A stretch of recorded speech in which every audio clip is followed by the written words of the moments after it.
We are told this week the library checked out 28% fewer books than last week. Write the percent decrease as a percentage of the original amount, or in other words, we have to fill out this blank here.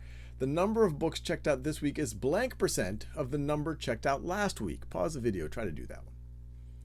All right, so just to simplify or to imagine what's going on, let's just say that the books last week, we could also consider that the original amount.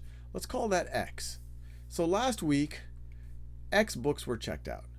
Now, how many books are checked out this week? Well, it's 28% fewer books.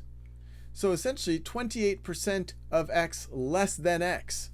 So another way to think about it is this is going to be minus 28% of X.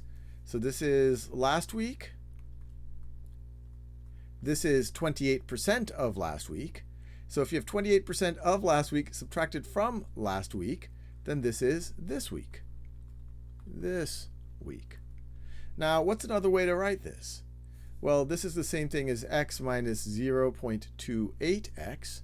You could also think of this, of course, as 1X minus 0.28X, which is the same thing as 1 minus 0.28X. I'm just factoring out an X here. Another way to think about it, if you wanted to go the other way, you could distribute this X and get this expression right over here. And then what's 1 minus 0.28? Well, that would be, let's see, that would be 0.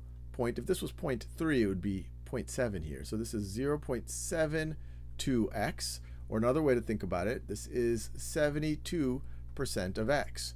Or another way to think about it is this week, the library checked out 72% as many books as it checked out last week. So this is 72%.